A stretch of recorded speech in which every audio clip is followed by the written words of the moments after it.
We got mechas, we got aliens, we got romance, we've got surfboarding. Yes, that is Eureka 7, and I just finished watching the first 50 episodes of what is the main series, season 1.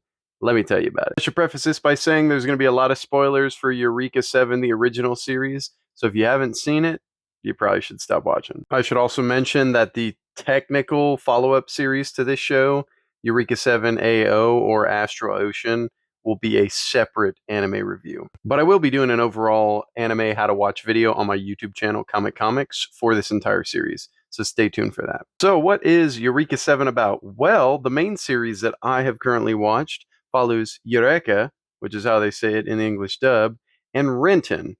She's a Corallian, he's a human. One day, she crashes the Nervosh into Little Renton's house here, thus thrusting him into the life of being the co-pilot alongside Eureka in the Nervosh. Choosing to be the co-pilot to Eureka in the Nervosh, he becomes a part of the Gecko State, also a known terrorist organization, at least to the militaristic government of this series. Side note, did anybody else hate these little fuckers every time they were on screen, or is it just me? Anyways, the Corallians are actually the sentient versions of the Scub Coral, the aliens that crash landed into Earth and wanted to essentially communicate with the other sentient life on that planet, which was humans.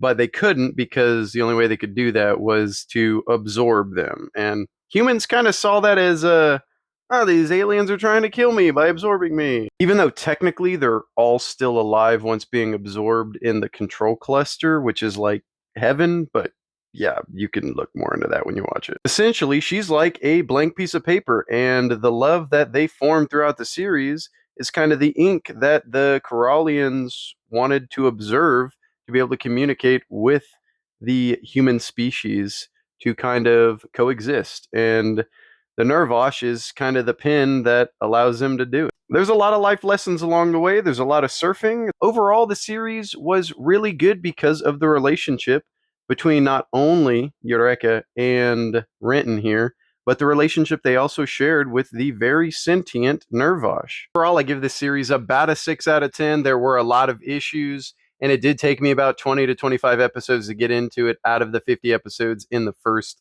original series. But I recommend you go check it out for yourself and let me know what you think. And as always, if you want more, follow for more, either down here or over here.